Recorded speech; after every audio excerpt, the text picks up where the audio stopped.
C'est l'info du week-end, Saladin Parnasse n'est plus sous contrat avec le KSW. Annonce faite hier soir par l'organisation polonaise et confirmée par le combattant français. Arrivé en 2017, Salah repart avec un bilan de 14 victoires pour 2 défaites. Double champion en moins de 66 et moins de 70. Il aura tenté de marquer l'histoire en s'attaquant à celle des moins de 77 kilos. Le patron du KSW, Martin Lewandowski, parle de l'un des plus gros talents passés par l'orga. Parnasse n'a que 28 ans. On est sûr et certain qu'il y aura encore de très très belles choses à venir pour lui, notamment mi-mai chez MVP Production aux États-Unis avec un premier combat dans cette organisation. On est ici dans le Sunday, c'est le numéro 62, nouveau nom, nouvelle heure aussi. Salut Kabir, comment ça va? Oui, ça va super, merci et toi, ravi d'être avec vous ce soir. Ravi de t'accueillir, c'est plus confort pour toi le 21h que le 22h30 d'avant? C'est toujours mieux, mais c'est toujours un plaisir quand même. Bon, c'est un plaisir, et puis c'est un gros plaisir aussi parce qu'on a du lourd aujourd'hui. William Gomis qui est à tes côtés dans le canapé du Sunday. Salut William, ça va? Ça va super et toi? Ça va, écoute, en pleine forme, 3 semaines avant pas de Sabatini. Exactement. Et ça se prépare? Ça se prépare fort, on est au pic là, je crois bien. Je crois que tu étais au Havre aujourd'hui, là, tu étais retourné voir la famille un petit peu? Un peu voir la famille du Havre, donc ça fait du bien, on se ressource et on retourne au charbon. Bon, en tout cas, on va parler de cette échéance qui arrive très vite. Et puis, vous allez le voir, on va vous en parler dans le sommaire. Du très lourd aujourd'hui, dans le Sunday numéro 62, avec justement à J-20 de son 7e combat à l'UFC. Il aborde avec nous le défi Pat Sabatini, l'américain spécialiste de la soumission et l'adversaire le plus expérimenté que le Jaguar ait croisé dans l'organisation. Un gros match-up placé sur une carte de folie, on en parle avec lui. Fares Ziam sera lui aussi avec nous dans le Sunday. Il a une grosse expérience, il va disputer son 11e combat UFC contre Tom Nolan.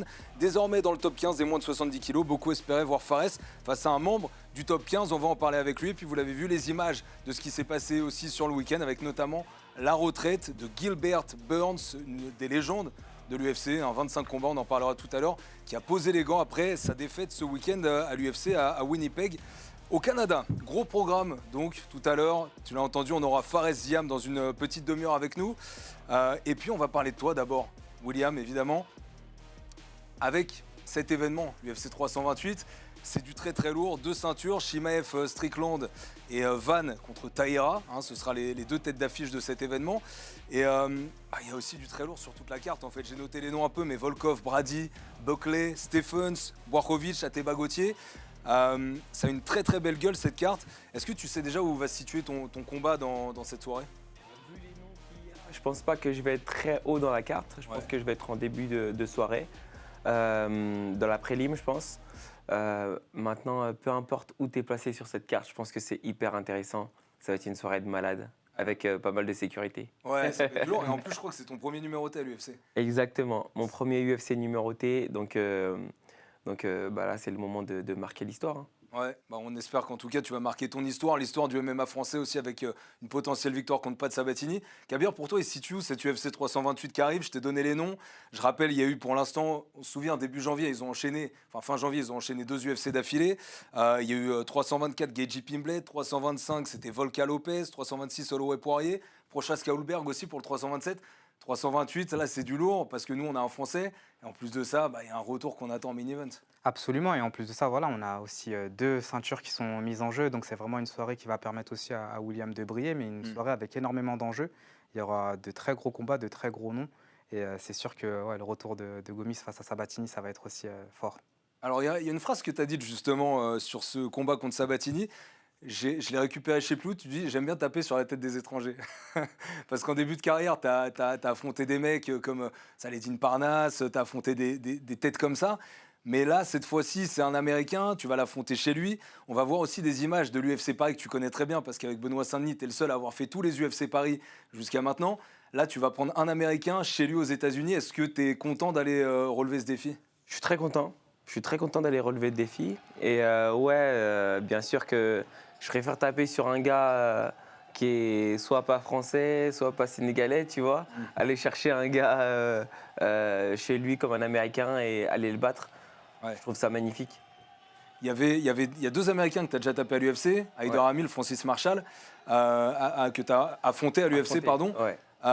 C'était à l'Apex, il y a eu ces ambiances-là. C'est quoi la différence? Explique-nous un peu, combattre à l'Apex. Là, on entend toute cette ferveur qu'il y avait quand tu rentrais dans cette salle de Bercy pour l'UFC Paris. L'Apex, ça doit faire très très bizarre d'arriver dans cette salle. C'est pas la même chose. L'Apex, c'est vraiment pas la même chose. Déjà, t'entends ta musique, mais une fois que les musiques sont coupées, c'est le vide total. T'as un silence qui règne, mais genre même le public ne parle pas parce que t'as quand même quelques personnes qui sont en bas. Personne ne parle, tout le monde attend, les yeux grands ouverts. T'entends clairement ton adversaire Ah ouais, respirer vraiment. limite. Ah ouais. Ouais, et vous regardez et tu dis, bon, on va se taper, ça va claquer, on va entendre tous les bruits et ça va être hyper intéressant. Mais quand tu es dedans, quand le combat commence, c'est hyper excitant parce que du coup, tu entends absolument tout. Tu entends bien sa respiration, tu entends quand tu le frappes, tu entends quand ça fait mal. Hmm. Tu as plus de détails en fait de ton combat en direct. C'est vrai, même Kabir, en tant que spectateur, quand on est à l'extérieur de ça, moi j'ai jamais assisté à un UFC à l'Apex, tu vois, mais ceux qui ont assisté à ça aussi, je me souviens, au début du Covid, il y a même des Francis qui ont combattu là-bas, t'entendais des bruits. Toi, t'aimes bien en tant que spectateur voir ces combats à l'Apex? C'est sûr que c'est marquant parce que tu n'as pas forcément toute l'ambiance et la ferveur qu'on a dans une salle, mais c'est vrai que les UFC qui étaient au Covid, durant le Covid, ils étaient vraiment très marquants. Tu le disais, on a tous les détails, on entend aussi les conseils des coachs, et ça marque aussi beaucoup et ça permet d'avoir une autre dimension dans le combat, et c'est vrai que c'est super intéressant. Bon, est-ce que tu sais qui est Pat Sabatini? Est-ce que tu connais un peu son CV? Est-ce que tu as étudié au-delà du style de combattant qu'il est? Est-ce que tu connais bien ce combattant-là? Parce que c'est vrai que quand on suit le MMA, c'est un nom qu'on connaît. On n'aurait pas forcément su donner des références très précises personnellement. J'avoue, je t'aurais pas dit il a combattu tel mec à tel UFC, j'aurais eu un peu de mal. Mais Pat Sabatini, je sais que je connaissais toi. Est-ce que tu le connaissais avant que ce match-up arrive? Oui, bien sûr, je savais qui c'était parce qu'il est bien classé dans la catégorie. Donc je savais qui c'était. Maintenant, connaître sa vie personnellement, non, je connais rien. Tout ce que je sais, c'est que c'est un bon combattant, un bon lutteur et que je vais le battre, quoi. C'est tout ce que je sais. Tu sais que tu vas le battre? Je sais que je vais le battre, j'en suis persuadé. Maintenant, je continue de l'étudier et de voir la moindre faille pour aller chercher cette victoire. 35 ans, début pro en 2014 pour Pat Sabatini, champion du Cage Fury, Orga US où il a commencé. 11 fights et puis 2 fois champion là-bas en moins de 66. Il avait réussi 3 défenses même dans cette organisation. Début UFC pour lui, c'était en 2021, 8 victoires, 2 défaites depuis. Donc franchement, c'est un très très beau bilan pour Pat Sabatini. Expert au sol aussi avec 13 soumissions. Et sur ses 21 victoires, hein, c'est quand même du très très lourd. Il en a fait 3 à l'UFC. C'est un gars que tu avais donc dans tes radars, tu l'as dit, et sur le site Fight Matrix, il est quand même 21e, je crois, en moins de 66 kilos. Donc, il est hyper bien classé. Ah, il est bien classé. Hein. Il est hyper bien classé. Après, il a fait le boulot qu'il fallait aussi. Hein. Ouais, qu'est-ce que tu veux dire par là? 8 victoires à l'UFC, c'est pas tout le monde. Ouais, c'est ça, ouais. Et quand tu regardes bien, il maîtrise hyper bien ses combats. Les contrôles qu'il a sont solides. Maintenant, il a ses défauts, quoi. Ouais, absolument. Ce qu'on voit justement à l'image, c'est que, comme tu le disais, hein, c'est un grappleur spécialiste du sol. Ouais. Et il a un vice, c'est vraiment essayer d'amener ses adversaires contre la cage pour derrière essayer de finir, soit par étranglement, il est spécialiste de l'étranglement arrière, soit avec un travail au sol, avec du ground and pound. Et est-ce que tu as fait un travail spécifique? Est-ce que tu as étudié son style pour pouvoir te dire, bon, comment je vais contrer ça?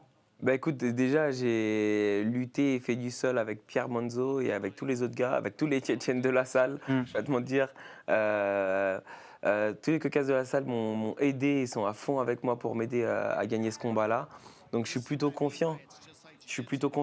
Leur niveau de lutte, je trouve, est même supérieur au sien. Et le niveau de grappling et de contrôle qu'il a, ça va me servir. Ça va clairement me servir. Ouais, puis lors de ton précédent combat, on avait vu face à Ruchala, il a réussi à t'amener au sol à un moment, mais très rapidement, tu as réussi à te relever. Et c'est vrai qu'on a vu ce style striker, mais qui a une super défense au sol. Ouais. Est-ce que tu l'as travaillé davantage avec Nicolas Haute? J'ai travaillé davantage. Avec Ruchala, je n'avais pas forcément travaillé toutes les défenses de lutte à fond. Là, pour le coup, j'ai fait ça matin, midi, tous les jours. Ouais, donc là, c'était vraiment focus sur la lutte, cette défense et cette préparation. J'ai fait pas mal de défense et aussi toujours travail de striking, hein, parce que ça va être la clé, forcément. Il le sait, il n'y a pas de secret. Il le dit lui-même dans une interview que j'ai regardée. Ouais. Il dit qu'il allait montrer son grappling. Justement, Pat Sabatini. Ouais, il sait. Alors, Pat Sabatini, pour le coup, les patterns, on va dire, les références qu'il a les plus marquantes, ça va être peut-être ses victoires contre Mariscal, contre Brito. Du coup, il y a des trucs que vous allez pouvoir comparer aussi. Mais Brito en avril 2025 et Chepe Mariscal en novembre dernier. Donc, t'as vu ces combats-là aussi? Même si tu savais pas que tu allais l'affronter, je crois que tu es un gros consommateur aussi de MMA, du UFC en particulier. Ouais. Tu les avais vus en direct, ces combats-là? Je les ai vus en direct, ces combats-là. Après, surtout quand c'est ma catégorie, je regarde toujours. Ouais. Toujours? Tu es obligé d'être branché, forcément. Tu regardes live ou tu regardes le lendemain? Je regarde live matin. À live? Ouais, live. Ah ouais, même quand tu prépares des combats? Ouais, j'attends. Alors, l'UFC de l'année dernière, tu l'as vu Non, quand je prépare un combat, je dors. Ah, quand même. Mais quand je prépare pas de combat, non, je regarde ce qui se passe. Et justement, tu l'avais vu son fight face à Lopez où il a pris un KO et où on a pu voir, justement, tu parlais des failles qu'il pouvait Oui. avoir. Il a des failles sur la partie défense. Sur ses 5 défaites, il en a 3 par KO. Est-ce que Exactement. toi, tu vois une piste justement pour essayer de les finir lors de votre Bien prochain sûr qu'il y a fight? une belle piste, parce que quand tu regardes bien, déjà, les KO qu'il a pris, il les prend tous en début de round. Donc c'est là que tu sais qu'en début de round, il a du mal à rentrer dans le combat, parce qu'il n'est pas à l'aise avec le striking. C'est quand il commence à pouvoir approcher l'adversaire et à pouvoir tâter avec ses mains, c'est là qu'il devient à l'aise. Sauf que quand tu le tiens à distance et que tu le cognes, Ouais, il est un peu perdu. Ouais, ça finit comme contre Lopez, en fait, finalement, où il prend un choc et il n'arrive pas à subir la tempête. C'est Ça, ça. c'est une qualité que tu as. Tu arrives à plutôt bien gérer la distance, le timing. Ça peut être une piste sur le prochain. C'est une belle piste. T'as pour ambition du coup de commencer fort le combat. Tu sais que c'est quelque chose que tu vas essayer de faire parce qu'il peut laisser des ouvertures à ce moment-là. Ça dépendra du feeling moment venu. Mais oui, s'il laisse des ouvertures dès le début, je vais les prendre. Sabatini contre Lopez, hein. On a revu des images. Ouais, Lopez en plus qui était en feu ce jour-là parce qu'il y avait Donald Trump qui était dans les travées du Madison Square Garden. Et donc forcément un petit peu plus d'appréhension et de joie au moment du chaos. Sabatini très généreux, il prend peu de coups hein, malgré tout. Ouais. Kabir, parce que c'est le deuxième meilleur bilan ever de l'UFC par rapport au nombre de coups pris pour des mecs qui ont minimum de 10 fights, je crois, à l'UFC. Exactement. C'est-à-dire qu'il a quand même là-dessus aussi des références qui sont très très bonnes. Et je pense que ça, tu l'as bien vu. Je te laisse peut-être répondre, Kabir, et derrière, William, tu nous diras ce que tu as vu de ça. Mais il prend pas beaucoup de coups, le mec. Exactement. Ce qu'on voit aussi, c'est qu'au-delà de son gros travail de contrôle qu'il peut avoir, comme on le dit, sa stratégie, c'est vraiment d'essayer d'amener son adversaire contre la cage pour essayer de l'amener au sol ensuite. Il fait le maximum d'efforts pour essayer de prendre le moins de coups possible. Donc face à un combattant comme William, ça peut être un peu un jeu de chat et la souris, on en parlait un peu en off. Le but, ça va être de gérer la distance peut-être et de le toucher, de le connecter fort. Ouais, et puis j'ai l'impression aussi qu'il ne prend pas beaucoup de coups parce que les combats se passent souvent au sol avec lui. Mais quand il reste debout, on voit qu'il mange. C'est-à-dire que ça explique pour toi le fait qu'il fasse beaucoup d'amener au sol et qu'il reste dans ce domaine-là. C'est le fait qu'il lutte beaucoup qui fait qu'il prend moins de coups, bien sûr. Mais ce qui veut dire qu'aussi, il arrive même au sol à gérer pour éviter de se prendre des coups en grand pound. En général, quand il arrive au sol, il est dans une position forte. Ouais. En tout cas, ce combat contre Diego Lopez, on avait du lourd, hein, qui était en bord de cage. Thomas Desson, Antoine Simon, Taylor Lapillus, ils étaient au Madison Square Garden. À chaud, je te laisse écouter ce qu'avait dit Taylor justement sur le KO qui a pris Pat Sabatini. Là, il a fait une erreur que beaucoup de combattants font, c'est-à-dire qu'il s'est relevé d'une position sans se protéger. C'est-à-dire que ça arrive souvent quand on sort d'une position de corps à corps ou alors qu'on sort d'une situation où on se relève du sol. Beaucoup de combattants ne pensent pas forcément à la défense et donc prennent ce genre de coups. Et là, c'est clairement ce qui s'est passé ce soir. Donc c'est une erreur assez classique, j'ai envie de dire. Et Sabatini en a fait les frais. Il est bon ce petit consultant Taylor Lapillus, hein. Je sais pas ce que tu en penses. Mais Taylor, c'est un expert. Il est bon, hein. Taylor, C'est un expert. Mais du coup, ça veut dire que si Pat Sabatini a la volonté de t'emmener au sol, tu vas essayer de te relever si jamais il y arrive. Et donc, écoute, c'est simple. Tu as identifié ça, que c'était des ouvertures aussi au moment de se relever? J'ai bien repéré tout ce qu'il fallait. Et aussi, Taylor, je vais me discuter avec lui. Hein. Okay. Je vais me discuter avec Taylor. Et puis son dernier combat à Taylor, c'était contre un lutteur. Et il a fait le boulot aussi. Donc forcément, des petits conseils de Taylor, ça fait aussi du bien. Donc non, il a vraiment résumé ce qui s'est passé là. Le gars n'a pas fait attention en sortie de lutte et a mangé le coup. Et ça, c'est des KO qu'on voit souvent, même chez les Français. On repense à Benoît Saint-Denis aussi, et aussi Fares aussi, qui a en rupture de contact. En fait, c'est des phases super intéressantes où, lorsqu'on est en phase de lutte, on a tendance à pas forcément mettre sa garde lorsqu'on sort de cette phase et qu'on passe directement en striking. Et donc, c'est cet opportunisme-là qu'il va falloir chercher peut-être pour essayer de finir le combat. Ouais, c'est possible. Ouais, c'est un truc, c'est des choses que tu avais identifiées aussi, Kabir, chez Pat Sabatini, justement, c'est être un peu découvert au moment de se relever, et peut-être à d'autres moments du combat aussi. Exactement, à force de trop chercher la lutte, on le voit dans des phases, notamment lors de ces phases où il cherche le finish. Il oublie un peu qu'il y a aussi les coups de poing et les coups de pied qui sont en compte, parce qu'il faut se rappeler que Sabatini, c'est un combattant qui, en parallèle, évolue aussi en grappling. Il n'a pas forcément les bons automatismes pour se remettre en garde directement, et face à un striker et quelqu'un qui a le coup d'œil, qui est capable de gérer la distance, ça peut être fatal pour lui. J'ai vu que tu avais un petit coup, quand il parle de ça, tu avais un petit sourire, on sent que tu as hâte déjà d'être au combat et que c'est un vrai kiff pour toi d'analyser tout ça, d'essayer de trouver la bonne tactique pour faire tout ça. Ouais, c'est un kiff pour moi. Après, la tactique, ça y est, on l'a déjà trouvée. Mais c'est un kiff pour moi parce que je l'imagine à chaque fois, je le matérialise dans ma tête assez souvent. Donc quand on en parle, ça ça Tu devient visualises. encore plus réel. Je visualise à fond, ouais. Alors du coup, tu dis que vous avez déjà la tactique. C'est quoi la tactique, William? Ouais, Tu peux nous dire? je vais pas te dire. Hein. Je J'espère vais que ça pas te puisse dire, passer. sinon ça va être intéressant. Ah ouais, c'est ça. C'est Tu veux bien pas- quand il y a la surprise. Bon, on va garder la surprise. De toute façon, ce sera sur AMC Sport en plus. Donc, Exact. tu voulais dire un truc, Abel? Ouais, c'est intéressant de parler de visualisation. Comment tu te prépares aussi mentalement face à ce genre de combat? Là, il y a un gros enjeu, c'est sur une grosse carte. C'est aussi l'occasion pour toi de briller. Et on parlait de finish. Un gros finish dans un événement comme celui-ci, ça peut être annonciateur d'une belle suite et potentiellement de la rentrée dans un top. Bah écoute, comment je prépare ça? Déjà, je pense pas au finish. Je préfère ne pas y penser. Le finish, il vient tout seul, faut pas y penser. J'ai passé trop de temps justement depuis le début à me dire ah, il faut un finish, il faut un finish. Et à chaque fois que tu y penses, ça vient pas. Donc il faut pas y penser, il faut rester dans le combat. Il va falloir être relâché. En fait, le finish, il vient quand tu es relâché. C'est ça le secret que certains oublient. C'est que les plus beaux finishes, même quand tu regardes un combat, c'est un combattant relâché qui a envoyé un coup rapide et c'est tombé. Tu vois. Donc c'est comme ça que je fais. Et pour me préparer mentalement, comme tu m'as demandé, donc à la base, je lis beaucoup de livres. C'est comme ça que je me prépare. Maintenant, on se professionnalise avec le temps de plus en plus. Et là, je vais tester un préparateur mental. Donc on va voir ce que ça donne. Sachant que je pense que tout le monde sait que j'ai un mental assez dur et que j'abandonne jamais. Maintenant, jusqu'où ça va aller, on verra bien. Ah. Première fois que tu vas bosser avec un préparateur mental? Première fois. C'est quelque chose qui a aussi été amené, conseillé par Nicolas Haute peut-être, ou c'est de ton côté que tu as décidé de faire ça? De mon côté, même s'il en a déjà parlé, de mon côté, je me suis dit, ouais, pourquoi pas essayer? Pourquoi pas tester? Et ensuite, on voit ce que ça donne. Peut-être que ça va être encore mieux. C'est un travail qui est fait sur combien de temps avec le prépa mental? Là, ça va être un travail qui va être assez court, sur un mois. Ok. Après, je sais que normalement, c'est un truc qui se fait sur plusieurs mois. Mais déjà, tester un mois, voir ce que ça donne, c'est hyper intéressant.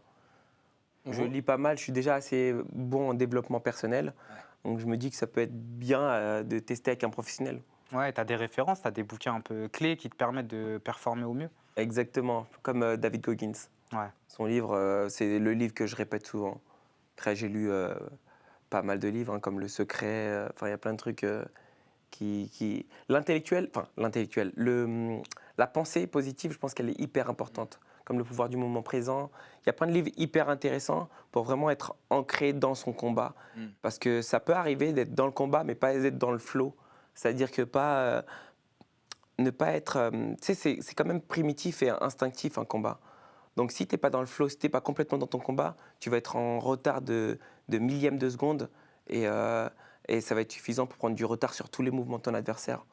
Donc il faut vraiment être dans le combat et il y a un travail à faire sur ça. Je comprends mieux pourquoi tout à l'heure, avant de prendre l'antenne, tu nous as dit je fais moins de jeux vidéo qu'avant, il faut laisser de la place pour lire un petit peu. Je pense que pour s'endormir, c'est mieux de lire en plus que de faire des jeux vidéo. Ouais, c'est mieux à de mon lire avis, que quand de tu es la combattant et qu'il faut être réglé un peu, je pense que c'est beaucoup mieux. Bon, en tout cas, on l'a vu à l'image. Je vais demander à Anthony Starpini, du coup, parce qu'on parlait de la prépa mentale, c'était intéressant, mais de revoir une petite photo ou des images avec Nicolas Haute, parce que c'est aussi la collaboration, forcément, qui t'a peut-être apporté certaines choses. Tu vas nous en parler rapidement. Juste, c'est la rencontre avec Nico, je crois qu'elle s'est faite un peu par hasard en Thaïlande, alors qu'il était avec Benoît Saint-Denis. C'est comme ça que ça s'est fait? Exactement.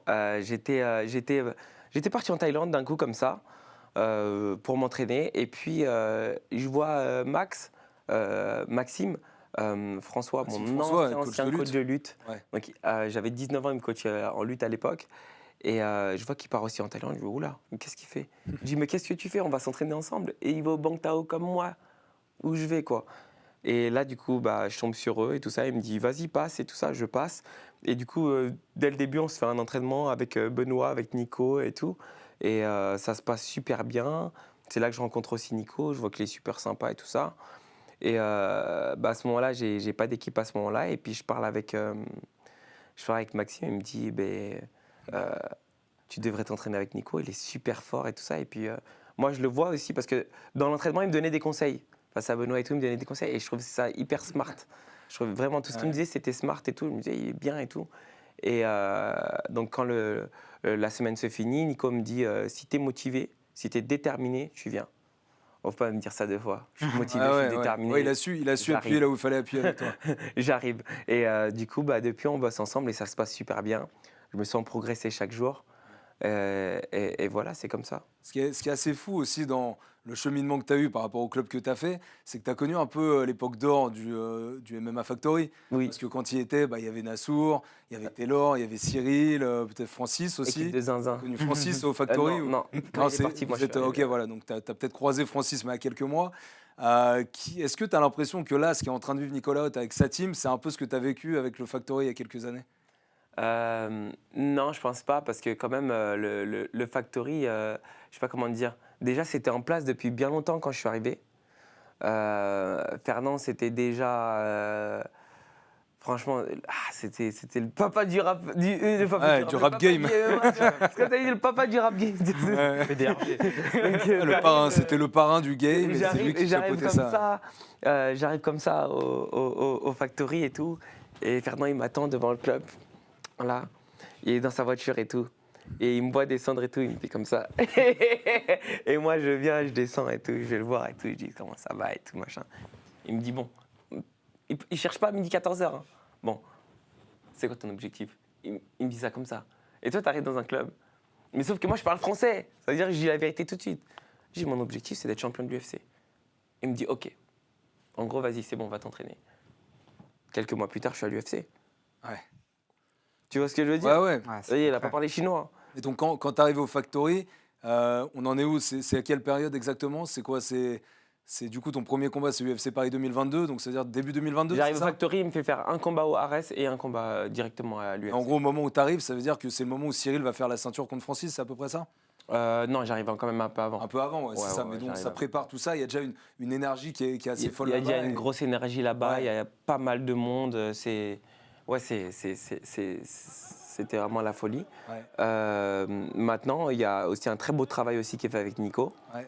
On est dans un beau club. Sûr. Nico, une manière bien à lui de travailler.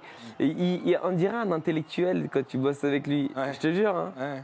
Il va te faire des notes, il va t'envoyer des vidéos, il va te dire regarde ça, regarde ça. Et en fait, il te fait réviser ou même à la maison et tout, tu vois. Donc t'es un peu à l'école. Ouais, ouais. Et c'est quoi les aspects justement que tu as vus, les différences, pas forcément dans le coaching, mais dans quel point tu te sens avoir progressé avec Nicolas à la suite de... Bah, pour moi, c'est une suite logique. Pour moi, c'est une suite logique. Après, quand tu t'entraînes, tu progresses de toute façon toujours. Mais pour moi, c'est une suite logique, c'est-à-dire que il a compris mon niveau actuel et il a compris sur quel point me faire progresser absolument. Après, avec Nico, je suis arrivé, on a eu tout de suite du boulot aussi. Donc, il fallait que je combatte direct quelques temps après. Donc, il a fallu qu'il s'adapte très rapidement à moi et que je m'adapte très rapidement à lui. Et on a vu avec mon dernier adversaire que ça s'est super bien passé. Donc, on continue comme ça. Il y a un aspect que, à mon avis, tu avais déjà. Et c'est vrai que c'était vraiment intérieur à toi. Et je pense que ni Fernand Lopez, ni Nicolas Haute ont eu besoin de faire travailler ça en toi. On a vu ce cœur que tu as dans tes combats. Sur ton UFC Paris 1, quand tu sors justement de ces gros problèmes contre Yarno Evans, on se dit waouh, il est chaud. Et après le discours au micro, tout le monde, etc. Je préfère mourir que d'abandonner. Ouais, je préfère mourir que. La classe. Ça, c'était exceptionnel. Je m'en souviens encore de ce truc. C'était génial. Et là, tu as eu aussi ce moment contre Francis Marshall. Est-ce que tu te souviens de ce que tu te dis toi-même dans ton mental à ces moments-là? Est-ce que tu te souviens après coup de ce qui s'est passé? Oui, bien sûr. Ouais. Bah là, tout de suite, là, je suis en train de me dire, je préfère mourir. Ouais, tu dis la même chose. Vas-y, envoie. Je vais pas lâcher, mon gars. Parce qu'il y a des mecs, tu vois, j'ai reçu il n'y a pas longtemps Patrick Abiarora, tu vois, par exemple Boris Mbarga aussi, ils ne se souviennent de rien de leur combat. Moi, je me Qu'ils souviens de sortent, tout. ils ont besoin de revoir les combats pour comprendre et se souvenir de ce qui s'est passé toi. Tout ça, c'est des souvenirs bien ancrés en toi. Moi, je suis hyper conscient à ce moment-là. Ouais. Ouais, hyper conscient. C'est pour ça que je parle de l'importance de travailler, de lire et tout ça. Parce que justement, ça te fait être vraiment présent. Comme je t'ai dit, le livre Le pouvoir du moment présent. Il faut être vraiment terre à terre, présent, être hyper instinctif, mais en même temps être vraiment là. Je me souviens de tout quand je sors d'un combat. Après, c'est sûr que quand je regarde, je vois plus de détails. Mais je me souviens de tout, de mes pensées, d'absolument tout. Donc, il faut te dire que quand je suis dans les étranglements, voilà, je pense à ma famille, je pense aux miens. Je me dis que je ne peux pas abandonner et que... Ouais, bien sûr. Et qu'il n'y arrivera pas. Tu été dans le flow à ce moment-là, justement, je suis dans t'en le flow. parlais. Ouais. Et comment tu arrives à te remettre dans ce truc-là, même dans la difficulté? Ouais. Il y a des moments où tu es dans des étranglements, on dit impossible d'en sortir et tu t'en ressors quand même. C'est grâce à ce mental-là. Il n'y a plus de technique finalement.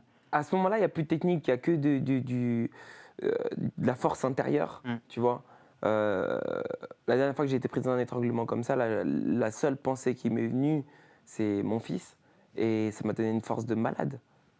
Et c'est comme ça. Ouais, c'est dans le mental que ça se joue. Pour toi, est-ce que à l'heure actuelle, ta plus belle victoire, c'est celle de Janderson Brito? C'est celle-là le combat? Parce que franchement, c'est vrai que dans l'ensemble, tu n'étais pas donné gagnant. Beaucoup disaient ouais, c'est un bourbier pour William Gomis, ça va être très chaud. Tu as surpris beaucoup de monde, tu as réussi à l'emporter. Pour toi, c'est la plus belle victoire que tu as eue en carrière? Non. Non? C'est laquelle? Non, pas du tout. En fait, pour moi, la plus belle victoire que j'aurai sera toujours la dernière. Ok, c'est Tu toujours vois, comme ça que ce tu sera toujours le dernier combat pour moi. La plus belle victoire sera toujours la dernière parce que c'est celle qui me fait avancer à la marche suivante. Tu vois, la prochaine fois que tu me verras, je dirai mon plus beau combat, c'était celui-là à Newark. Voilà, je suis passé à une sphère supérieure parce que clairement, il peut m'amener dans le top 15 ce combat. Donc, ce sera toujours le dernier. Et j'aime tous mes combats. En vrai, je les apprécie tous. Tu les revois, tu aimes faire tu aimes remater ces combats, tu aimes te souvenir de ce qui s'est passé, Ouais. même dans les défaites ou pas? Même dans les défaites. Défaites, c'est-à-dire que le combat, par exemple, Haider Hamil, tu l'as revu aussi? Et je l'ai revu. C'est un combat d'ailleurs que j'ai apprécié. J'ai beaucoup touché. C'était des coups de retournée qui touchaient plein pot et tout ça. Donc, j'ai vraiment beaucoup aimé aussi ce combat. Et j'ai aussi aimé ce combat parce que ce combat m'a aussi fait progresser. Je sais qu'après ce combat-là, je me suis amélioré. Je sais que même dans la défaite, c'est là qu'on devient le plus fort. Ouais, c'est ça, la défaite. Je sais qu'il y a beaucoup de gens qui ont un gros problème avec la défaite, qui veulent absolument garder un zéro, qui voient Il un faut le échec garder, derrière le la zéro. défaite. Mais toi, c'est Ouais. quoi ton rapport à la défaite? Il faut le garder. En vrai, il faut le garder. Mais quand tu as des défaites, si c'est des défaites qui te font rebondir et monter plus haut derrière et avoir des victoires encore plus marquantes, let's go. Je la prends la défaite si elle me donne 10 victoires.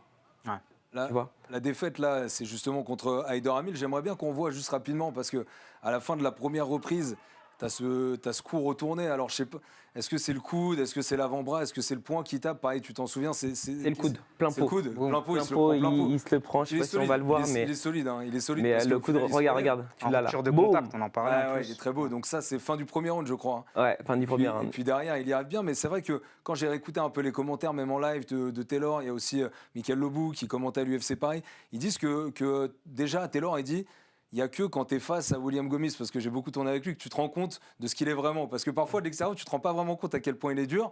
Et Michael Lobou, lui, il dit aussi qu'on ne se rend pas compte à quel point tu es capable de faire déjouer tes adversaires. Tes forces, tu en es conscient ou pas, toi? Franchement, moi, j'en suis assez conscient. C'est-à-dire que je suis assez conscient de mes points forts. Mais je suis aussi conscient qu'ils ne sont pas forcément visibles pour tout le monde. Je sais que c'est quand tu vas être en face de moi que ça va être compliqué. Ouais, c'est ton style qui veut ça. Ouais, parce que déjà, je suis gaucher, je suis grand pour ma catégorie, Ouais. je suis 1m82, je suis en moins de 66 kg. Donc quand tu mets en face de toi dans la cage, je dis oh, il est en moins de 70, en moins de 77, non, Ouais. je suis en 66 comme toi. Je suis gaucher, j'ai un striking et je travaille bien avec ma jambe avant. On n'est pas beaucoup à bien travailler avec la jambe avant. Donc je sais que j'ai un style particulier. Et même quand on me voit long, justement, on se dit ah, mais en lutte, je vais pouvoir l'amener facilement. Non, je suis très dur à amener au sol et je suis encore plus dur à garder au sol. Donc je sais que ça peut être compliqué pour mes adversaires. Je suis conscient de mes points forts, mais je suis aussi conscient de mes points faibles. Et je sais que j'ai encore beaucoup de choses à améliorer pour aller chercher la ceinture. Alors justement, tu dis que tu es grand pour ta catégorie. Si je te dis qu'il y a un autre Français qui est très très grand pour sa catégorie, à qui tu penses? Fares. Eh voilà, Fares Ziam, l'homme de Vénissieux, Bien il sûr. est avec nous. Alors il n'a pas pu être à Paris aujourd'hui, mais Salut les gars, je crois. Salut Fares, Salut Fares. merci d'être Yo. avec nous. merci à vous. Ça va? Ouais, ça va et toi, tu faisais du vélo dans Paris là, il y a 2-3 jours. Tu as fait une Ouais. bouffe avec Damien Lapillus, je crois. Et ça y est, t'es de retour à Lyon? C'est ça. Ouais, directement. J'aime pas trop rester longtemps à Paris, sauf si c'est pour m'entraîner et que j'ai un petit camp, mais sinon j'aime bien être chez moi à Lyon. Comme William, hein, qui aime bien retourner au Havre aussi de temps en temps. Pas y rester trop longtemps peut-être? Va y rester trop longtemps, Quand mais même. là, je reviens du Havre. J'étais au Havre. Comment tu vas, frérot? Ça va bien et toi? En pleine Ouais, en prépa forme. là? Super, la prépa Ça se va. passe bien pour toi? Nickel hein, pour l'instant. Ouais, moi aussi au top. Hein. On va faire le boulot hein, comme d'hab. Hein. Tu sais, c'est dur là. On est dedans. Dans le dur, le poids d'abord et après Le on poids. va à la guerre. Bien sûr. Les gars, je profite de vous avoir tous les deux parce que je regarde l'heure. Je sais que tu nous as dit à 30, il faut que je parte. Ouais. William, donc on va pas tarder à te libérer, mais je profite de vous avoir tous les deux. Vous vous souvenez de la date du 4 février 2016, tous les deux ou pas? 4 février 2016. Ah oui, 2013. Vas-y. 100% fight. Ouais, exactement. Waouh. Les gars, c'est un 100% fight. Eh, t'es bon, hein? Avec, avec Kabir, on regardait tout à l'heure la carte qui était folle. Je vous le redis vite fait parce que ça vaut le coup quand même. 100% fight numéro 27. Le main, c'était Zoumana Cissé, ok, qui était en main event. Sur la carte, il y avait Gomis Parnasse, ton premier combat professionnel. Wow. Il y avait Ziam contre Dutrio. Tu te souvenais de ce combat aussi, Fares? C'est ça. Ouais. Ouais. Et il y avait Imavov qui était là, qui a perdu contre Ayadi. Et il y avait même Charrière qui était contre Ah ouais. Bryce Bourremel. Ah, c'était il y a plus Vous de vous 10 souvenez un ans. peu, vous vous rendez compte un peu de cette carte qu'on avait à l'époque? C'est quoi cette carte de C'est de, zinzin? la- c'est de la folie ou pas?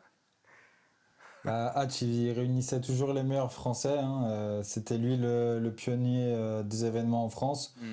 Donc on est tous passés par là. Ouais, c'est clair. C'était c'est des bons souvenirs pour vous. C'est ce début, c'était encore c'était en pancrace, hein, parce qu'en France c'était encore interdit le pur MMA, mais en tout cas c'est intégré dans le record professionnel. Vous, ça vous laisse des bons souvenirs, ces débuts que vous avez eus presque ensemble?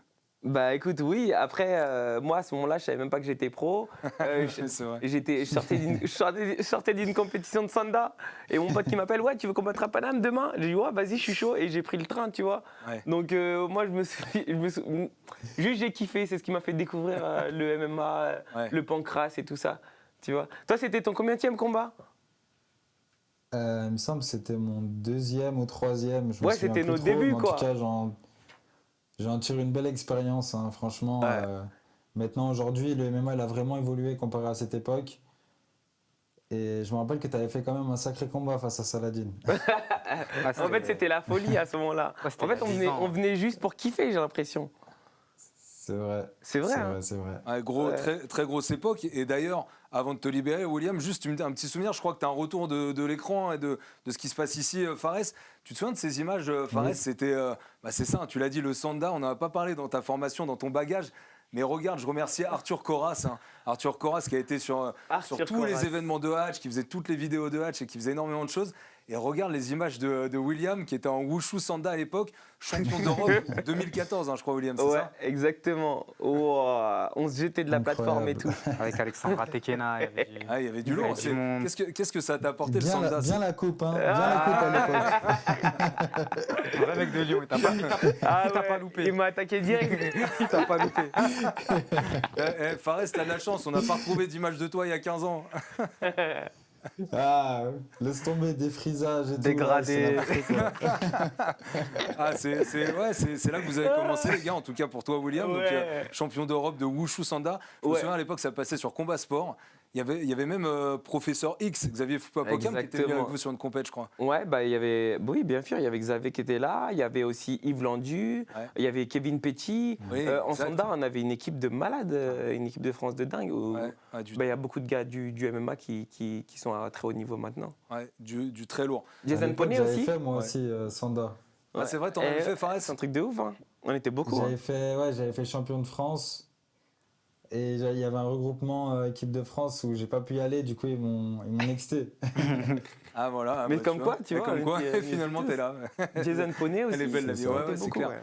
C'est clair. Bon, en tout cas, William, merci beaucoup. On aurait aimé te garder un petit peu plus longtemps. Eh ouais, Mais t'as un impératif, je crois que tu dois partir à l'aéroport, aller Exact. chercher quelqu'un de ta famille. Donc, on exact. te remercie en tout cas d'avoir pris le temps, d'avoir été avec nous. Merci et, à vous, les et gars. on te souhaite toute la force, évidemment, nécessaire pour ton combat qui arrive dans 3 semaines. Merci. Côté de New York, sur la carte de fou Yes. de l'UFC 328. Je te laisse te lever dans 2 secondes. On va juste mettre quelques images avec Fares d'abord de l'information sur Benoît Saint-Denis, hein, qu'on a essayé de comprendre depuis quelques semaines. Qu'est-ce qui va se passer pour Benoît Saint-Denis? Est-ce que Benoît Saint-Denis va combattre bientôt? On voit le clip là, qui a été sur Rose son beef. Instagram. Ouais, Rose Beef.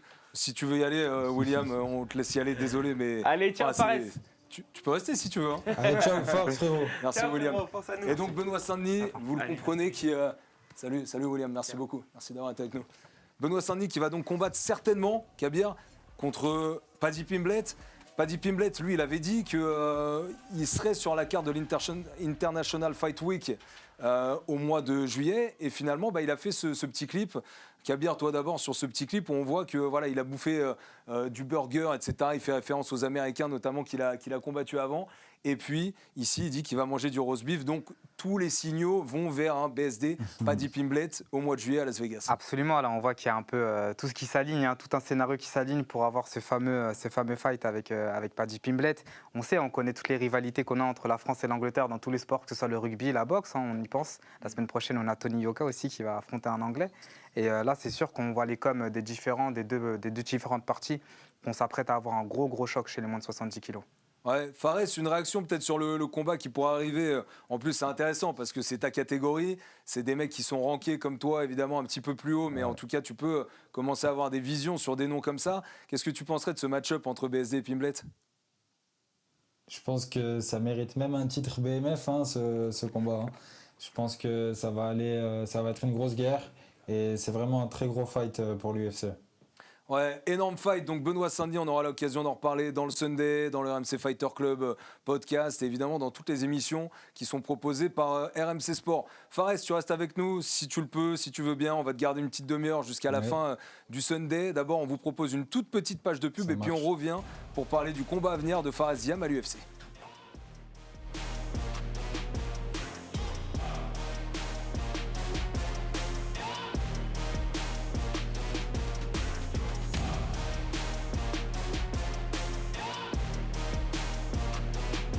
Allez, c'est le même jeu toutes les semaines, vous allez être habitués dans le Sunday, KO modifié par nos équipes, on le regarde tout de suite. Le premier qui devine, Kabir, pression, attention. Eh bien, il a un free bet de 20 € sur l'appli Winamax. De qui s'agit-il ? On va jeter un petit œil là-dessus. On en parlait, hein, les ruptures de contact, c'est ça le gros problème hein, lorsqu'on passe de la lutte au striking. On voit que ça peut être très dangereux. Et Prestige Evans qui a trouvé. Prestige Evans, on va vous envoyer un free bet en MP, évidemment.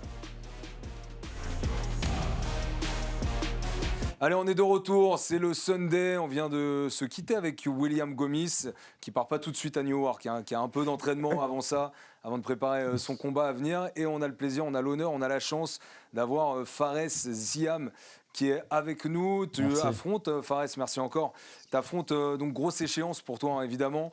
Tom Nolan, Australien de 26 ans, on va en parler tout à l'heure, 10 victoires pour une défaite. Il est rentré par les Dana White Contender Series en 2023 et depuis il a perdu son premier combat UFC et puis il a enchaîné 4 victoires. Il est assez complet, 50% de victoires par KO, une soumission lors de son dernier fight. D'abord sur cet adversaire, avant qu'on parle de ce qui aurait pu être proposé aussi, est-ce que tu connaissais Tom Nolan avant que les discussions commencent autour de lui ? Bien sûr, moi je regarde tous les combats de ma catégorie, donc je connais tout le monde dans ma catégorie à l'UFC et je l'ai toujours trouvé dangereux, il est grand, striker, assez complet, donc ça va être un gros fight. On va revenir techniquement aussi parce que Kabir, tu as préparé quelques palettes concernant Tom Nolan, mais il y a plusieurs données sur lesquelles il faut insister à tout prix, notamment sa taille. Ouais. On va le voir tout à l'heure hein, sur les combats qu'il a déjà réalisés à l'UFC. Il est chez les moins de 70 kilos, 10 victoires, une défaite donc, avec 4 victoires à l'UFC. Et il a 26 ans, donc c'est à peu près aussi la génération de Fares. Fares, tu travailles maintenant avec le manager le plus influent du game auprès de l'UFC. Depuis ta victoire contre Sadikov, tu es aussi rentré dans le top 15 chez les moins de 70 kilos. Ça a commencé pas mal à chauffer avec Raphaël Fiziev. On voit ici la photo hein, avec Ali Abdelaziz. Ce selfie, ça te fait marrer. On doit être dans un aéroport ou après un fight, là je sens. Non, on était au resto après mon fight. Ah voilà, c'est ça, c'était après le fight. Bon, en tout cas, il y a le sourire, donc c'était après une bonne nouvelle, évidemment. Fares, ça a commencé à chauffer un petit peu il y a 2 semaines de ça avec Raphaël Fiziev. Basiquement, pourquoi est-ce que tu affrontes un mec qui est assez peu connu du grand public et qui, en plus de ça, est en dehors du top 15 ? Alors déjà, honnêtement, le call-out que j'ai fait, il n'y avait rien avec mon manager. Je l'ai fait vraiment de mon côté parce que je voulais pousser un peu les choses. Après, dès que j'en ai parlé, il m'a dit qu'il avait déjà eu une proposition de l'UFC. C'était Tom Nolan. Et j'ai tout de suite accepté. Déjà, il m'a dit qu'il y avait pas mal de gars bookés dans ma catégorie et que c'était le seul mec disponible. Et l'UFC veulent vraiment me voir face à lui. Donc, moi, j'ai dit OK. J'ai dit si je me sens capable de battre des top 10, je ne vais pas refuser Tom Nolan.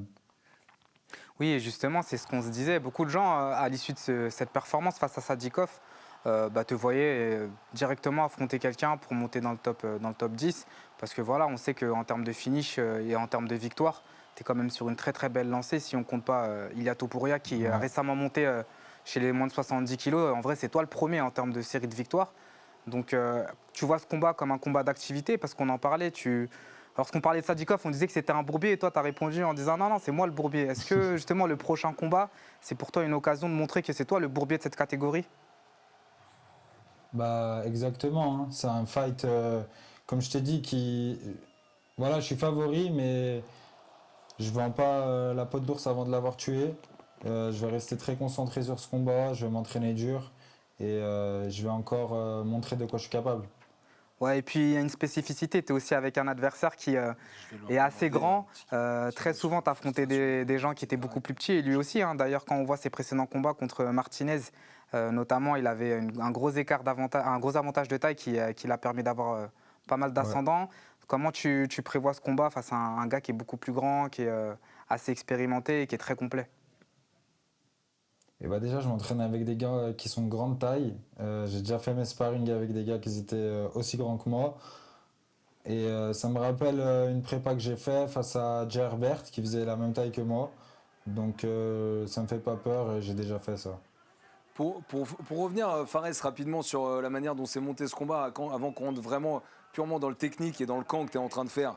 Euh, Contre Fiziev, tu l'as dit, c'était un petit peu envoyé comme ça. Tu étais quand même chaud pour aller à Bakou, Azerbaïdjan, le 27 juin. C'est encore un adversaire que potentiellement tu iras viser si là tu bats Tom Nolan, Raphaël Fiziev. Honnêtement, tout dépend de sa prestation. Je pense qu'il va combattre le 27 juin. On ne sait pas encore contre qui. Mais s'il est sur une défaite et moi une victoire, ça m'intéressera plus de l'affronter. Tu veux des mecs, c'est ça, Parce que même qui restent si, sur des victoires. en gros, ouais, c'est ça. Et même si Tom, il n'est pas classé, ça va quand même me faire monter dans le classement. Ça, t'en as l'assurance, parce que au-dessus de toi, il y a Manuel Torres Ouais. qui est 14e. Après, il y a Chandler notamment, il y a Fiziev qui est 11e, je crois. Tu as eu l'assurance de l'UFC que si tu battais Tom Nolan, tu montais quand même dans le classement. Pas du tout, non, j'ai pas. Moi, je sens que c'est ce qui va se passer. Après, tout peut se passer parce que enfin, tout peut changer le 2 mai avec Salkid et Dariush. Si Salkid bat Dariush, il va rentrer dans le top 15, peut-être que je peux en ressortir. Mais vu que moi je suis actif et Torres il est inactif, je pense que je vais prendre sa place. Après Sadikov, Fares, t'avais dit au micro de Yassine Zaouini que c'était même pas un top 15 que tu voulais, que c'était plutôt un top 10. Ouais. Pourquoi ce genre de discussion, elles n'ont pas abouti avec l'UFC? Alors déjà, ils m'ont proposé Moïcano en mars, en plein mois de Ramadan. Moi j'ai refusé, je me suis dit que je leur ai dit que c'était le Ramadan. Et que je combattais pas pendant le Ramadan, ils ont compris. Et après, bah, j'ai eu Tom Nolan. Et après mon dernier fight face à Sadikov, il y avait Sean Shelby qui est venu me voir dans ma loge, dans la loge médicale. Et je lui ai dit que je voulais pas de top 15, je voulais un top 10. Ça l'a fait rire. Il m'a assuré un top 15 pour mon prochain fight. Et bah, j'ai eu Tom Nolan. Et du coup, Moïcano, donc ça a été une vraie proposition qui a été contractée, j'imagine, auprès de Ali Abdelaziz. Et ils n'ont pas émis l'option de pouvoir repousser un petit peu les chances Moïcano pour que ça arrive après le Ramadan. Bah après, ça aurait été le 4 avril, comme il a combattu. Et c'est trop proche de la fin du Ramadan. Et j'aurais pas pu être performant. Ok, donc déjà, c'est une info, hein, la certitude que Moïcano t'a été proposé. Et de ton côté, tu avais joué la carte Raphaël Fiziev qui finalement n'a pas payé. Tu peux nous parler de ta collaboration avec Ali Abdelaziz rapidement? Comment est-ce que vous fonctionnez au quotidien? Comment est-ce que ça se passe, cette collaboration avec lui? Et ben, une collaboration simple entre un combattant et un manager. Après, on est souvent au téléphone. Il prend souvent de mes nouvelles. Son objectif, c'est clairement que j'ai la plus longue série de victoires à l'UFC pour avoir des gros fights ensuite. Oui, justement, en termes de gros fight, est-ce qu'on peut imaginer, après ton combat contre Tom Nolan, surtout si tu le fais et tu remportes le combat avec la manière, te voir à Paris, ou c'est une échéance qui te paraît un peu trop juste avec tous les combats? Non, on voulait absolument avec Ali combattre avant Paris, pour enchaîner avec Paris, pour avoir plus de fights cette année. Fares, sur ton dernier camp, sur son dernier camp, je veux dire, tu avais aidé Justin Gaethje hein, avant Pimblet. Tu vas faire ta prépa, toi aussi, tu l'as fait en ce moment. Tu vas aller aux États-Unis combien de temps avant ton combat et dans quel club est-ce que tu as prévu d'aller t'entraîner? Et bah, 3 semaines avant le fight, je vais aller aux États-Unis et je retournerai avec Gadja. Là, tu vas retourner avec Gaethje pour ta prépa, toi. C'est ça. Ah, vous êtes Aussi, devenus c'est pour potes en moi. fait maintenant. Oui, enfin, un collègue d'entraînement, Ouais. un pote. C'est vrai que j'ai bien aidé. J'ai beaucoup aimé la façon de travailler de Trevor Whitman. Et on verra c'est quoi la suite. Ça veut dire que ça va être une prépa qui va être à la fois pour lui, à la fois pour toi, parce que lui, il a la Maison Blanche et il a Topuria qui arrive juste une semaine après toi. C'est ça. Donc l'objectif, c'est que je rentre dans leur camp à eux aussi, mais avec des séances spécifiques pour moi. Ouais, parce que pour le coup, au niveau de la taille, entre Topuria et Fares Ziam, il y a quand même un peu de différence. Donc il va falloir peut-être qu'il aille sur du Oui. spécifique aussi avec d'autres sparring. Mais en revanche, lui va bien pouvoir t'aider sur beaucoup de choses. Quel apport, qu'est-ce que tu prends en expérience à chaque fois que tu vas aux États-Unis, que notamment tu termines tes camps là-bas? Est-ce que pour toi, ça pourrait être une possibilité d'aller t'installer aux États-Unis? Écoute, pour l'instant, c'est clairement ce que j'envisage. Après, il n'y a rien de sûr, parce que je suis aussi bien en France, voilà, je m'entraîne bien. Mais là-bas, je dirais qu'ils ont un autre mindset qu'on n'a pas encore en France. Et c'est ce que j'aime le plus là-bas. Ah, donc aussi, voilà, possibilité d'aller s'installer aux États-Unis. Si tu allais là-bas, ce serait plutôt côte Est, côte Ouest. Tu sais déjà où tu aimerais être si tu étais là-bas?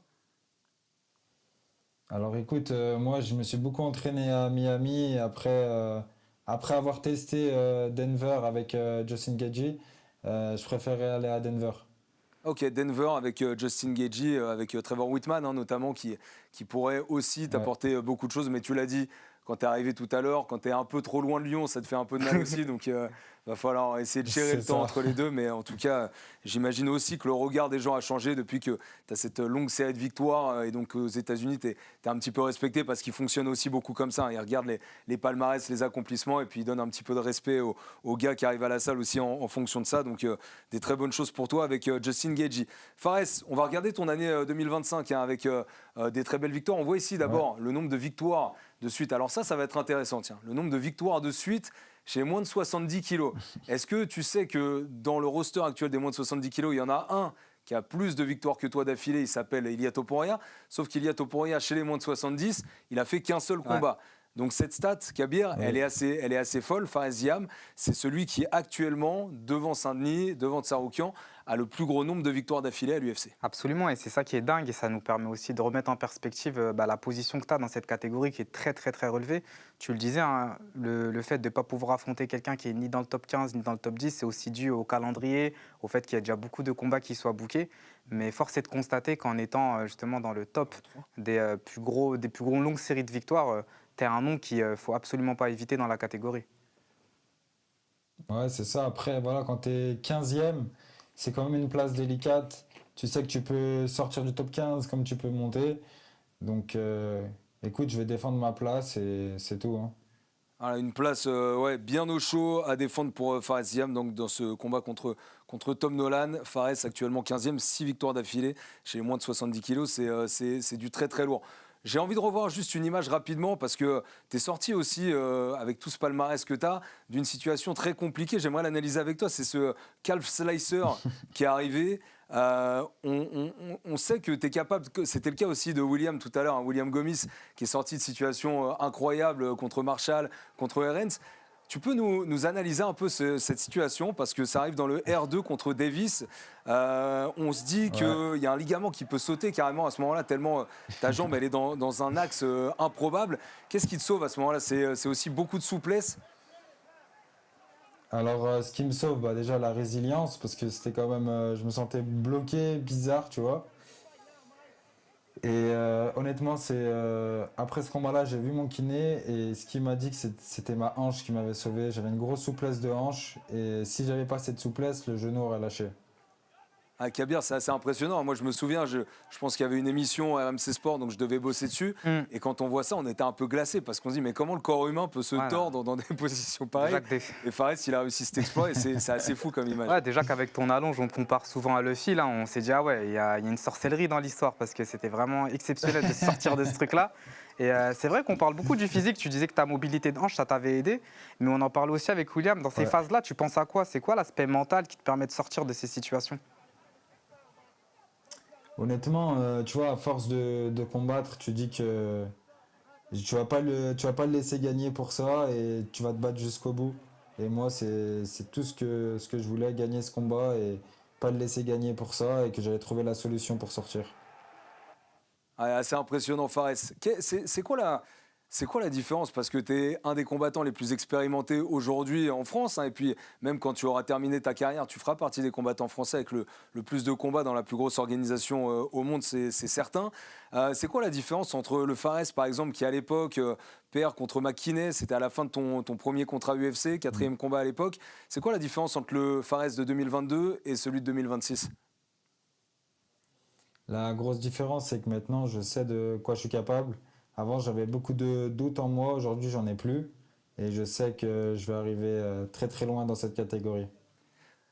Merci Fares, merci d'avoir été avec nous. C'était vraiment un plaisir de Merci à t'avoir, toi. d'avoir croisé aussi William Gomis. Vous avez déjà tourné ensemble avec William? Je ne vous ai même pas demandé tout à l'heure.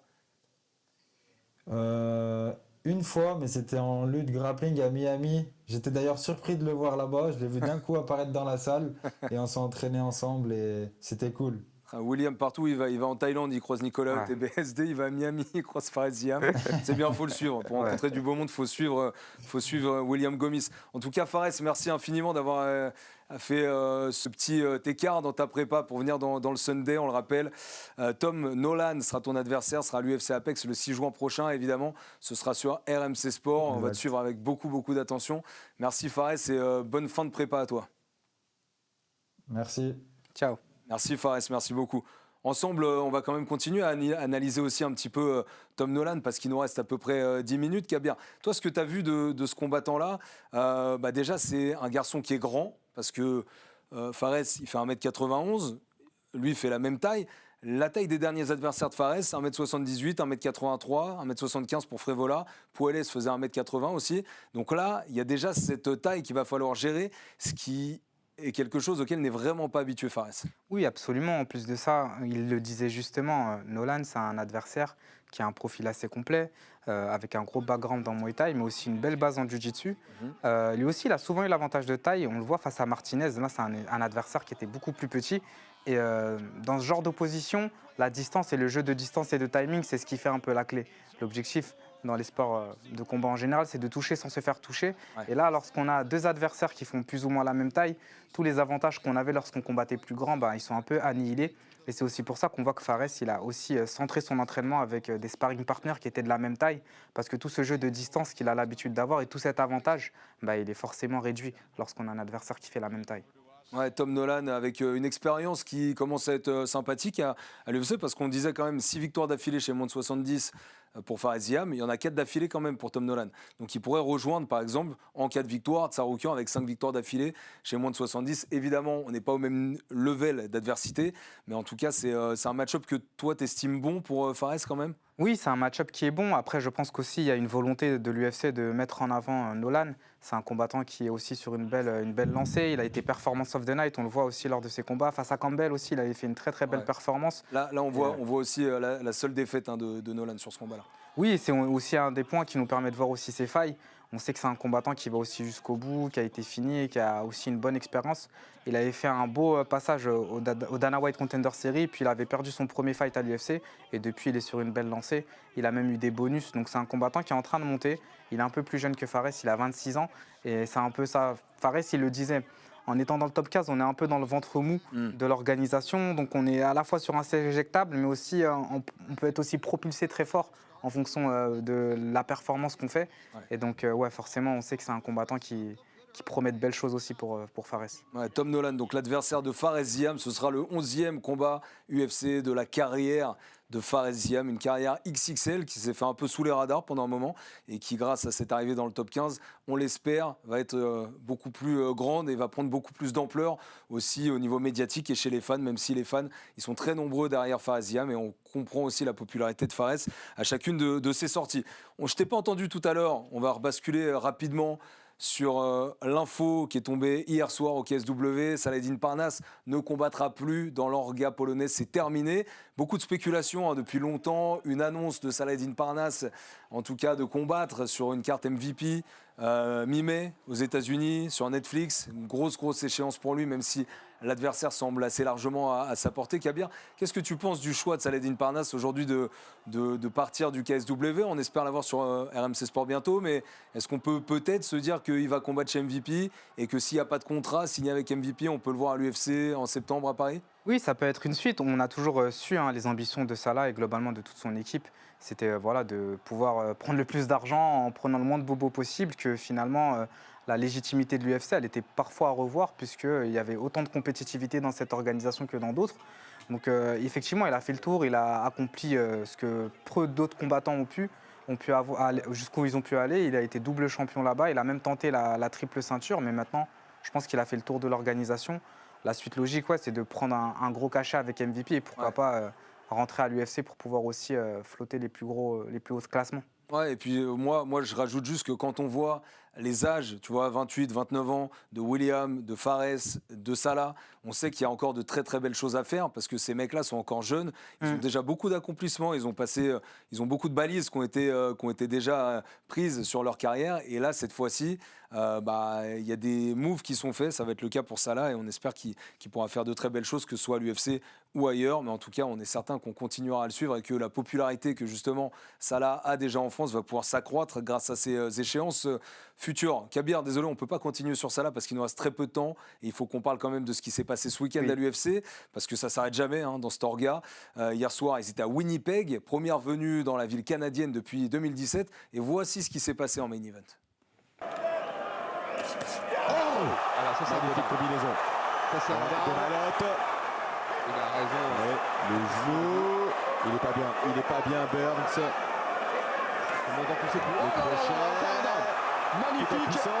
Allez, il y a peut-être moyen de finir maintenant. L'accélération. Digne et vigilant. Il n'est pas bien. C'est terminé.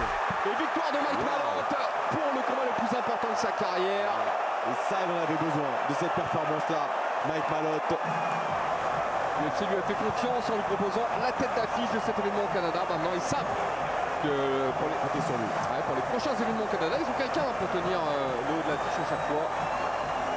Surtout là, il va rentrer dans le top 15 de la catégorie. Il vient de finir Gilbert Burns.